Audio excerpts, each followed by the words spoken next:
जय श्री राम जी। आप सभी को आपके अपने YouTube चैनल धार्मिक भजन कीर्तन बरवाला में आप सभी का स्वागत है। जैसा कि आप सभी को पता है कि आज बृहस्पतिवार है, यानी कि वीरवार है।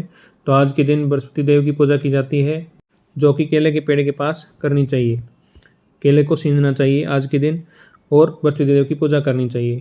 तो आज की इस वीडियो में हम आप सभी को बृहस्पतिवार की व्रत कथा, व्रत की विधि और पूजा कैसे करनी चाहिए, ये सभी बताएंगे। तो बृहस्पतिवार की व्रत कथा, इस वीडियो में 2 कथाएं सुनाएंगे हम आप सभी को। तो वीडियो के एंड तक ज़रूर बने रहें और कथा का आनंद लें। और कथा कैसी लगी कमेंट करके ज़रूर बताएं। तो आइए शुरू करते हैं बृहस्पतिवार की व्रत कथा। सबसे पहले बृहस्पतिवार की विधि। इस दिन भगवान विष्णु की पूजा की जाती है। दिन में एक ही समय भोजन करना चाहिए। पीले वस्त्र धारण करने चाहिए। पीले फलों का प्रयोग करना चाहिए। भोजन भी चने की दाल का होना चाहिए। नमक नहीं खाना चाहिए इस दिन। पीले रंग का फूल, चने की दाल, पीले कपड़े और पीले चंदन से पूजन करनी चाहिए।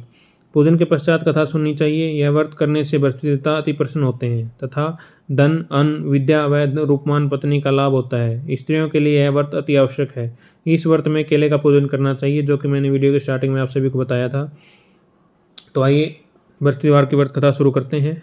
एक नगर में एक बड़ा व्यापारी रहता था। वह जहाज में माल लदवाकर दूसरे देशों में बेचा करता था। खुद भी जहाज़ों के साथ दूर दूर के देशों को जाया करता था।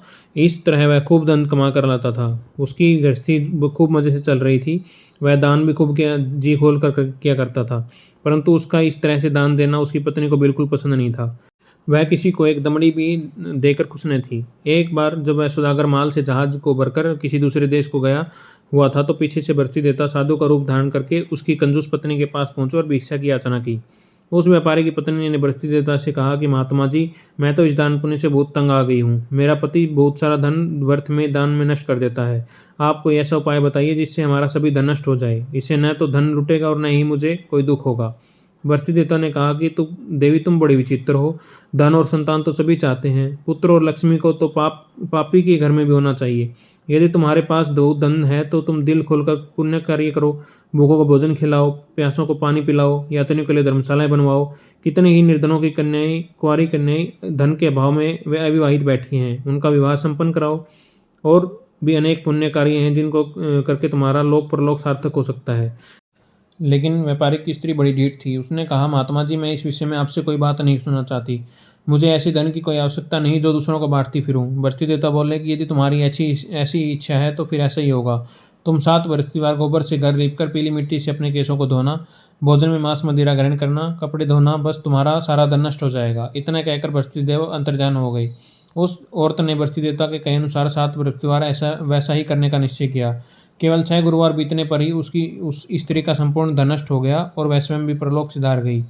उधर माल से भरा उसके पति का जहाज समुद्र में डूब गया।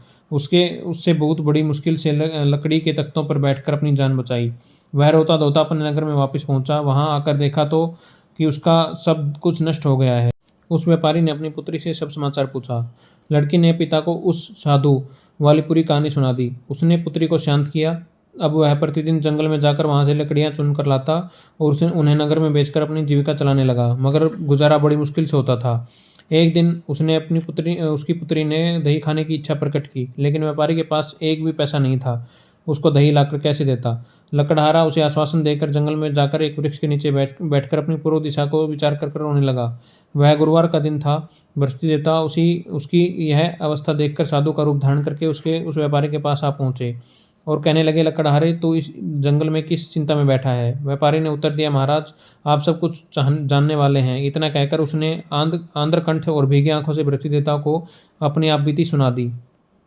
बृहस्पति देवता ने कहा, भाई, तुम्हारी पत्नी ने गुरुवार के दिन भगवान का अपमान किया था, इसी कारण तुम्हारा यह हाल हुआ है। लेकिन अब तुम किसी प्रकार की चिंता न करो, भगवान तुम्हें पहले से भी अधिक धनवान करेगा।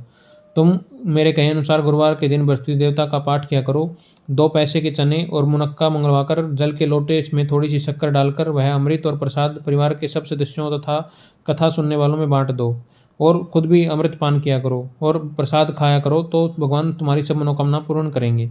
साधु को प्रसन्न देखकर उस व्यापारी ने कहा, महाराज, मुझे लकड़ियों में से तो इतना पैसा भी लाभ नहीं होता कि मैं 2 पैसे की दही लाकर अपनी लड़की को खिला सकूं। उसको मैं हर रोज़ झूठा आश्वासन देकर टालता आता हूँ। बृहस्पति देवता ने कहा कि भक्तराज तुम चिंता मत करो, आगामी बृहस्पतिवार के दिन तुम शहर में लकड़ियां बेचने जाना। तुमको उस दिन लकड़ियों के 4 पैसे अधिक मिलेंगे, जिसमें से तुम 2 पैसे की दही लाकर अपनी पुत्री को खिलाना और 2 पैसे की मुनक्का और चने लाकर गुरुवार देवता की कथा करना। जल में जरा सी शक्कर डालकर अमृत बनाना और कथा का प्रसाद सब में बांटना और खुद भी खाना, जो तुम्हारे सब काम सिद्ध हो जाएंगे। इतना कहकर बृहस्पति देवता अंतर्ध्यान हो गए। गुरुवार के दिन उस व्यापारी ने जंगल में से लकड़ियां इकट्ठी की और शहर में बेचने के लिए चला गया। उसको उस दिन 4 पैसे अधिक मिले, जिसमें से 2 पैसे की दही लाकर उसने अपनी लड़की को दे दी और 2 पैसे के चने और मुनक्का लेकर अमृत बनाकर प्रसाद बांटा और प्रेम से खाया। उस दिन से वह उसकी सब कठिनाइयां दूर होने लगी। परंतु अगले दिन गुरुवार को वह बृहस्पति देवता की कथा करना भूल गया। शुक्रवार को उस नगर के राजा ने आज्ञा दी कि कल मैंने एक बहुत बड़े का आयोजन करवाया है, अतएव कोई भी व्यक्ति अपने घर में अग्नि न जलाए और समस्त देवता जनता मेरे यहाँ आकर भोजन करें। जो इस आदेश की अवहेलना करेगा उसे सूली पर लटकाया जाएगा। राजा की आज्ञा अनुसार अगले दिन सब लोग राजा के महल में भोजन करने गए, लेकिन उस व्यापारी और उसकी लड़की दोनों तनिक विलंब से पहुंचे। अतएव राजा ने उन दोनों को अपने महल में के अंदर ले जाकर भोजन करवाया।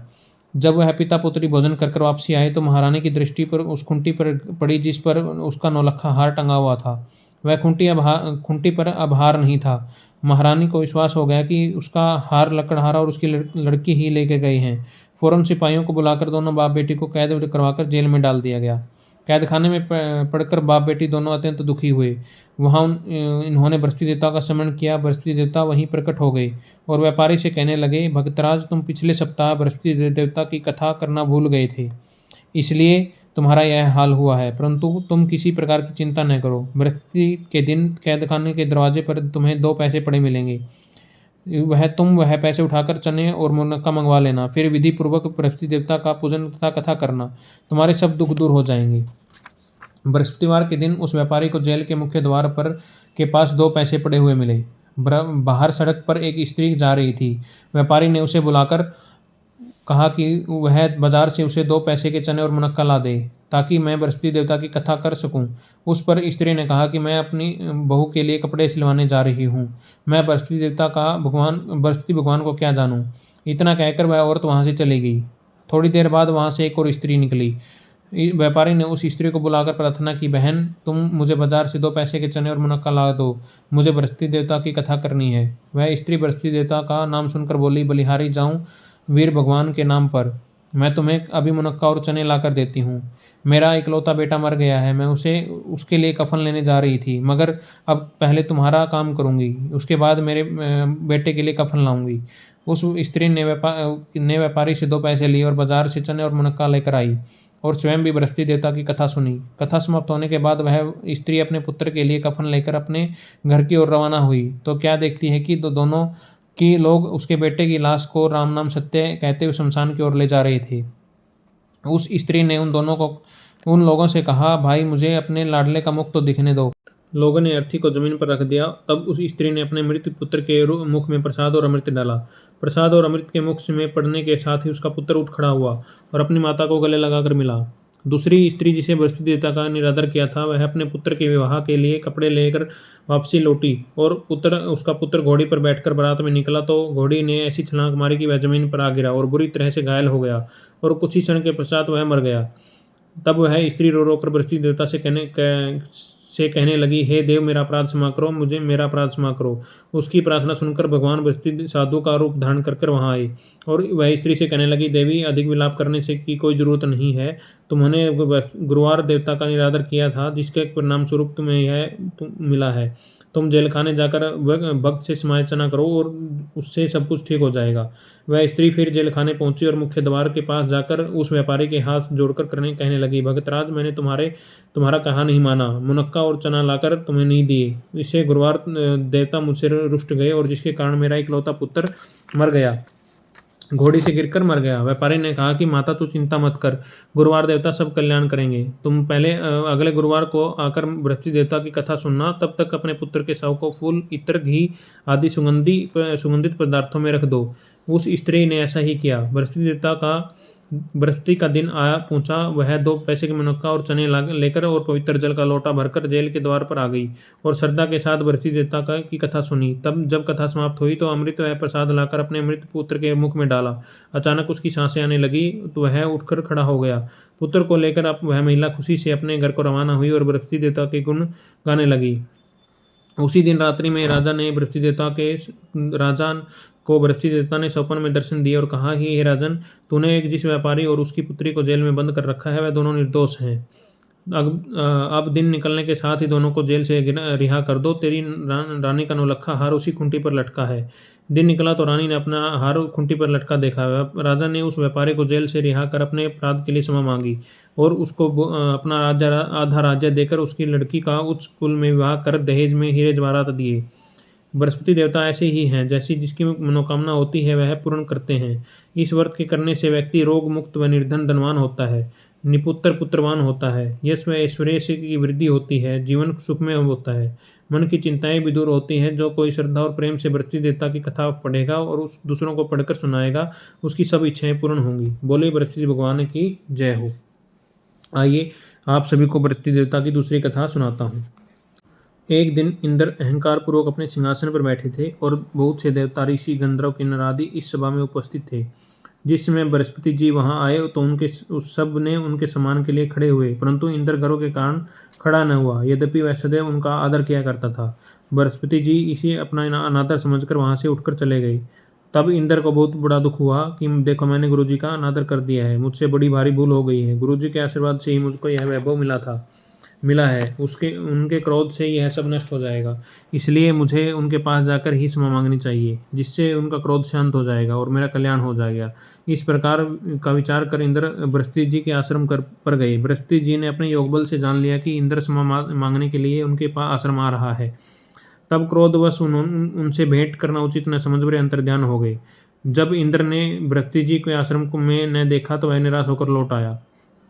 जब दैत्यों को के राजा वर्षवर्मा को यह भी समाचार विदित हुआ कि उसने अपने गुरु शुक्राचार्य की आज्ञा से इंद्रपुरी को चारों तरफ से घेर लिया, गुरु की कृपा न होने के कारण देवता हारने व मार खाने लगे। तब देवताओं के ने जाकर ब्रह्मा जी को विनयपूर्वक वह सब वृत्तांत सुनाया और निवेदन किया कि महाराज, दैत्यों से किसी भी प्रकार हमारी रक्षा कीजिए। ब्रह्मा जी ने कहा कि तुमने बड़ा अपराध किया है, जो गुरुदेव को क्रोधित कर दिया। तपस्या ऋषि के पुत्र विश्वरूपा बड़े तपस्वी और ज्ञानी हैं, उन्हें अपना पुरोहित बनाओ और तभी तुम्हारा कल्याण हो सकेगा। यह वचन सुनते ही इंद्र तपस्या ऋषि के पास गए और विनीत भाव से कहने लगे कि आप हमारे पुरोहित बन जाएं, जिससे हमारा कल्याण हो। तपस्या ऋषि ने उत्तर दिया कि पुरोहित बनने से तपोबल घट जाता है, परंतु तुम बहुत विनती करते हो तो मेरा पुत्र विश्वरूपा पुरोहित बनकर तुम्हारी रक्षा करेगा। विश्वरूपा ने पिता की आज्ञा से पुरोहित बनकर ऐसा यत्न किया कि हरि इच्छा से इंद्र वर्षवर्मा को युद्ध में जीतकर इंद्र सिंहासन पर स्थित हुआ। विश्वरूपा के 3 मुख थे। एक मुख से वह सोमपल्ली का रस निकालकर पीते, दूसरे मुख से मदिरा पीते और तीसरे मुख से अनादि भोजन करते। इंद्र ने कुछ दिन उपरांत वहां कहा कि मैं आपकी कृपा से यज्ञ करना चाहता हूँ। विश्वरूपा के आज्ञानुसार यज्ञ प्रारंभ हुआ। एक दिन दैत्य ने विश्वरूपा से आकर कहा कि तुम्हारी पत्नी माता दैत्य की कन्या है, इस कारण दैत्यों के कल्याण के निमित्त भी एक आहुति दैत्यों के नाम पर भी दे दिया करो। विश्वरूपा उस दैत्य का कहा मानकर आहुति देते समय दैत्यों का नाम भी धीरे से लेने लगा। इसी कारण यज्ञ करने से देवताओं का तेज नहीं बढ़ा। इंद्र ने यह सब वृत्तांत जानते ही क्रोधित होकर विश्वरूपा के 3 सिर काट डाले। मद्यपान करने वाले से भंवरा, सोमपल्ली पीने वाले से कबूतर और अन्न खाने वालों से तितर बन गया। विश्वरूपा के मरते ही इंद्र का स्वरूप ब्रह्महत्या के प्रभाव से बदल गया। देवताओं द्वारा 1 वर्ष तक पश्चाताप करने पर भी ब्रह्महत्या का पाप न छूटा तो सब देवताओं के प्रार्थना करने पर ब्रह्मा जी बृहस्पति जी के सहित यहाँ आए। उस ब्रह्महत्या के 4 भाग किए गए, उनमें से 1 भाग पृथ्वी को दिया। इसी कारण धरती कहीं ऊंची कहीं नीची है और बीज बोने के लायक नहीं होती। साथ ही ब्रह्मा जी ने यह वरदान भी दिया कि पृथ्वी में गड्ढा होगा और कुछ में पाकर स्वयं भर जाएगा। दूसरा भाग वृक्षों को दिया, जिसमें से गोंद बहता है। इस कारण गूगल के अतिरिक्त सब गोंद अशुद्ध समझे जाते हैं। वृक्षों को यह वरदान दिया कि ऊपर से सूख जाने पर जड़ फिर से फूट जाएगी। तीसरा भाग स्त्रियों को दिया। इसी कारण स्त्रियां हर महीने रजस्वला होकर पहले दिन चांडालनी, दूसरे दिन ब्रह्मागातिनी और तीसरे दिन धौमिन के समान रहकर चौथे दिन शुद्ध होती हैं। साथ ही उनको संतान प्राप्ति का वरदान दिया। चौथा भाग जल को दिया, जिससे फैन और शिवाल आदि जल के ऊपर आ जाते हैं। जल को यह वरदान दिया कि जिस चीज में डाला जाएगा वह बोझ में बढ़ जाएगी। इस प्रकार इंद्र को ब्रह्महत्या के पाप से मुक्त किया गया। जो मनुष्य इस कथा को पढ़ता या सुनता है उसके सब पाप बृहस्पति जी महाराज की कृपा से नष्ट हो जाते हैं। बोलिए बृहस्पति भगवान की जय हो। बृहस्पतिवार की कथा यहीं पर समाप्त होती है। आइए बृहस्पतिवार की आरती करते हैं। ओम जय बृहस्पति देवा स्वामी जय बृहस्पति देवा, छिन छिन भोग लगाऊं कदली फल मेवा। ओम जय बृहस्पति देवा तुम पूर्ण परमात्मा तुम अंतर्यामी, स्वामी तुम अंतर्यामी, जगत पिता जगदीश्वर तुम सबके स्वामी। ओम जय बृहस्पति देवा चरणामत निज निर्मल सब पातक हरता, स्वामी सब पातक हरता, सकल मनोरथ दायक सब कृपा करो भरता। ओम जय बृहस्पति देवा स्वामी जय बृहस्पति देवा, तन मन धन अर्पण कर जो जन शरण पड़े, स्वामी जो जन शरण पड़े, प्रभु प्रगट होकर आकर द्वार खड़े। ओम जय बृहस्पति देवा दीन दयालु दयानिधि भगतन हितकारी, स्वामी भगतन हितकारी, पाप दोष सब हरता व वैंदन हारी। ओम जय बृहस्पति देवा स्वामी जय बृहस्पति देवा, सकल मनोरथ दायक सब संशय हारी, स्वामी सब संशय हारी, विषय विकार मिटाओ सब संतन सुखकारी। ओम जय बृहस्पति देवा स्वामी जय बृहस्पति देवा, जो कोई आरती पे तेरी प्रेम सहित गावे, स्वामी प्रेम सहित गावे, ज्येष्ठानंद आनंद कर सो निश्चय वह पावे। ओम जय बृहस्पति देवा स्वामी जय बृहस्पति देवा, बोले बृहस्पति भगवान की जय हो। बृहस्पतिवार की व्रत कथा यहीं पर समाप्त होती है। आप सभी को बृहस्पतिवार की आरती कथा कैसी लगी कमेंट करके ज़रूर बताएं, और ऐसी धार्मिक व्रत कथाएं सुनने के लिए हमारे धार्मिक भजन कीर्तन बरवाला यूट्यूब चैनल को लाइक करें, सब्सक्राइब करें और आगे शेयर करें। धन्यवाद। बृहस्पति भगवान आप सभी पर अपनी कृपा बनाए रखें और सभी का कल्याण करें। बोलिए बृहस्पति भगवान की जय हो।